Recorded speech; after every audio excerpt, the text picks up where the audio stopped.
Good afternoon, gentlemen. I can see Justin, Devin, and Joseph. Yes. Hey, how you doing? I'm doing well. How are you all doing? Well, Doing good, doing good. we all the way Excellent. live coming from Harshman, Mississippi. Right, fellas.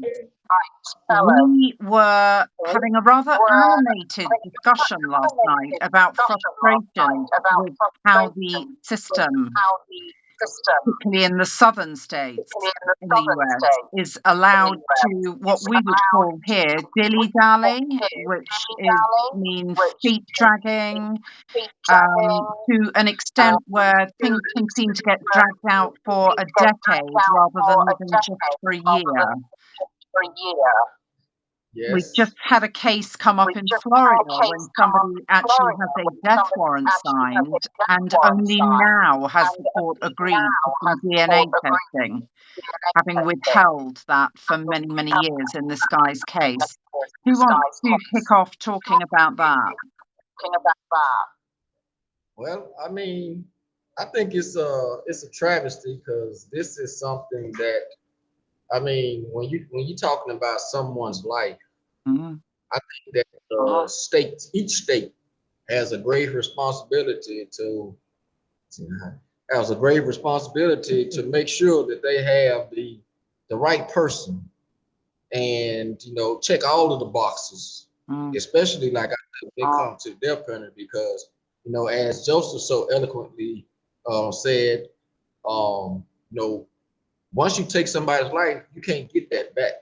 Yeah, That that's not coming back. yeah, it's irreversible. Yeah, and so I understand the position because at least for the last 10 years, I've been dealing with the same issue, trying to get. Once I found out that there was DNA in my case, trying to get the DNA and get it tested, and so it's like going round and round on a merry-go-round or a roller coaster, something. Mm. I mean, it beggars It's belief it, that information was ever withheld. well, honestly, it was always there, but again, that is our disadvantage when the handcuffs are slapped on us. Mm, It's because if you can't afford attorney, then the court appoints one to you. mm, Now, there lies the problem. They give you representation. The problem is they don't give you adequate representation. yeah. And so when you're dealing with the state itself or the county itself during their own investigation, and then whatever they dig up and deem is necessary, uh, in whatever case it is to present the evidence, there's a lot of evidence that, especially me, because I don't get the opportunity to do. I have to depend upon a public defender Mm, to let me know what's going on. But if that public defender is not putting his best foot forward, then I'm the one that's screwed. yeah. At the end of the day, I have someone representing me, but at the end of the day, my name is on each and every last one of those pieces of paper. The court always said, I did, I did, I did. I ain't did nothing. Mm. Yeah, it is an unbelievably poor standard in one of what was once the sort of the superpowers of the world. I mean, we won't get into the politics of all of that. And the other aspect to this that we must talk about is the issue of junk science, which seems to crop up time and time again, and notably in the southern states. Devin, would you like to talk about that? Um, with respect to the problem with the death penalty, specifically with not just the DNA evidence, but with the junk science, that there is no, you can't put science in a box because science evolves as it does. The understanding changes with technology, as does Yeah. our understanding of that science and technology. And so it's hard to say that somebody is guilty of something based on evidence that's acceptable to the advancements of technology or knowledge. Yeah. Hold on, man. Based on faulty science or junk science or what have you. When you're, again, to Justin's point, when you're talking about the irreversible act of sentencing somebody to death or execution, you can't reverse that. In science, oftentimes is reversed. As technology changes, the science changing, so our understanding of those things change. And so it's very hard. This is one of the very concerning things about the use of capital punishment in any context. Yeah. Yeah. And I mean, with 200 exonerations since the late 70s to present day, those exonerations may well have been people whose death warrants had been signed and they'd been executed. I mean, it really is travesty is just one word for it. I mean, I think all three of us can speak about this, but I'll specifically say, if I had not gotten relief, an evidentiary hearing in 2008, Yeah. like this would be after the fact. They would be talking about the junk science and the innocence of my case, and I would be like he's dead. Yeah. I would have got executed. They Yeah. would have executed me probably around 2013, maybe 14 at the latest. It's just, I mean, it's a horror. It's an absolute nightmare. In terms of feet dragging and everything taking sort of the most unbelievable amount of time, Joesph, what can you add about that? Well, 33.5 years, right? Can you come just a little bit further forward? Thank you. 33.5 years, as Justin and Devin was talking about. I sort of fall in both of those categories when you look at it in this sense. The withholding of evidence, what state prosecutors and law enforcement do. They pick and choose what they think or what they deem is best to convict you and sentence you to death. Those things that can help you, they hide or they push to the side. And it's decades later before you're able to find these things out. My case is indicative of that. When I talk about the law enforcement, when I talk about the prosecution in my case, the forged notes, the mishandling of gunshot kits, the missing witnesses that the detectives talked to. These things are intentionally done in order to secure their conviction. There seems to be a zealous desire to convict rather than innocent until proven guilty. Yes. Okay. But the insidious part to this whole process is when these things come to light, state prosecutors and even law enforcement, and perhaps even some courts, they do not want to own up to those mistakes or those intentional misconducts that have been carried out. Right, there's no accountability. And speaking of no accountability, when you give state prosecutors and law enforcement immunity inside of this process, then there definitely is no accountability because they continue to do this thing. When you have Devin to my left, you have Justin to my right. We can speak about the same misconduct, the same character flaws in each of our cases and how they were. I mean, we are in a position though to where, again, decades later, these things come out and we are procedurally barred, we are time barred, we are res judicata because we have argued this thing, and the courts will not let us argue these things again. So we are definitely behind the eight ball, and we're behind the eight ball intentionally. Mm.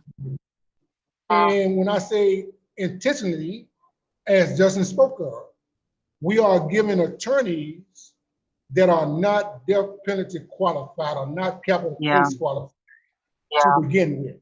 Mm. And the correcting of these mistakes through ineffective assistance of counsel, I mean, I'm living proof of that. Yeah. Where the court has told me that my lawyer was one of the best lawyers in the state of Mississippi. Yeah. So why should I have a problem with that type of shit, right? Mm. So we don't have resources in order to correct these things in the beginning. And for a lot of us, these things are happening too late. Mm. And again, when these things happen, they are reluctant to own up to what they have done. Yeah, they really struggle, don't they, with the errors, and of course, we discussed with exonerees, and obviously between ourselves, the issues of how poor any reparations are for these errors. And clearly, if you are incarcerated for 2 or 3 decades of your life erroneously, the fact that the Mississippi state have even placed a cap on what they might have to pay out to you for that at $500,000, and they still negotiate that down, is pretty stunning, because they are literally blighting people's lives and their families' lives too, because the family impact is huge. Yeah, I mean it is. I mean, beyond the fact, I mean, I was arrested in '94, and it was all the way up to my federal habeas in 2007 before I found adequate representation. That's 13 years that I've been fighting in this system. How Fighting. many lawyers had you had in that 13-year period, Justin? Say that again. How many lawyers had you had within that 13-year period? 2. Right. I had my trial attorney who didn't do anything, didn't investigate. He didn't even go and look at the evidence. And then I had my post-conviction attorney who he kept filing stuff on in my case. He never came to see me, never took a phone call, never talked to any of my family. He was just filing cases. And most time, I guess they have some vision or something in their head that because we're all here on death row that we don't conversate or share information. Yeah. And it's like the same cases that he was filing in my case, I'm seeing the same thing that he filing in other people's cases. It's just a blank check. Case. Yeah. And they do, of course, have a professional, code of conduct and duty of care to you. But as we've just heard, that nobody ever seems to be held to account for any of this. Well, I mean, there was a such thing as raising a ineffective assistance of counsel, but it's like when you walk through one door, it's like they close that door behind you because they don't want anybody else to walk through that door. So they start, as Joseph said, they start changing the language on violation of your rights and errors and stuff. It went from an error to where you have relief to a harmless error now. How is an error harmless? Well, it can't possibly be, can it? It's literally dicing with somebody's life. Yeah. And they look at it as it's a harmless error, but it's detrimental to us. It is detrimental to us because as we say, we only have a sizable crack in the window as it is already. Yeah. And so trying to get through that is already hard enough. But then when they keep closing it and closing and closing, it's like you got to be paper thin to get through it. Yeah, no, they are boxing people in, aren't they? Who else would like to add anything else to this? I don't want to speak. I'd rather you guys speak. It's your message and your stories. You mean the topic of like ineffective assistance of counsel, or just how the Anything you want to say, Devin, about this very poor legal help that you guys seem to have to endure? I would say this, and just to encourage this sentiment that I see. So as of late, federal courts have been reversing and staying federal appeal cases and sending them back to the Mississippi Supreme Court. And I think this is telling, because ultimately what this is, these decisions that they're reversing and staying and sending back is ultimately saying like, yeah, you need to look at this. This is not right. This needs to be re-examined. Some of these cases, or several of them actually, death penalty cases in Mississippi, they're all dealing with ineffective assistance of counsel claims. Yeah. And so because the Mississippi Supreme Court has not specified or articulated exactly what that refusal of ineffective assistance of counsel claims look like, they're sending these cases back to them, which I think is going to push the envelope and force them to articulate that. That is good news, because they can't. Yeah. And there's a variety of reasons as to why. For one, the Capital Post-Conviction Office, you have in fact set up an office and improved the standard of expectation for counsel's conduct and representation in capital cases. At the same time, you're now denying them when they don't meet that qualification, saying that it's okay, it's harmless, it's no foul. And like, that's a contradiction in terms. But more so, Terry Pitchford, for example. So the United States Supreme Court hears less than 1% cases all the way across the board. Death penalty is even lower than that. In the last 6 years, they have heard 2 death penalty cases out of the state of Mississippi. That's unheard of. And both of these cases are dealing with Batson claims, the same attorney, and they're both death penalty cases. Yeah. So I really feel like right now, the state of Mississippi is going to have a whole bunch of eyes looking at them. And the question that was rightly asked back in 2019 when Curtis Flowers went is, what the hell are y'all doing down there? Yeah. That's what the justice said. What the hell are y'all doing down there? Yeah. They're doing things that are not only arbitrary, but are abusive. And the problem with that in death penalty cases, the lip service that they have with, what is deemed harmless error in any other case should be clear error in death penalty cases, because there is a heightened level of sensitivity when it comes to this, because death is an irreversible consequence. Yeah. There is no room for harmless error or anything of that such. And so I think right now, I believe that the United States Supreme Court, at least this is my prayer, they're going to ask the question, like, Mississippi, what you're doing is not right. Something has to change, and actually push them to do that. Well, I mean, as ever, sunlight is always the best disinfectant, and we need a very strong light shone on Mississippi, and we need standards to improve. Joesph, do you want to close us with anything else? Thank you for that, Devin. Yeah. What the hell going on, Mississippi? We need the M, crooked letter, I.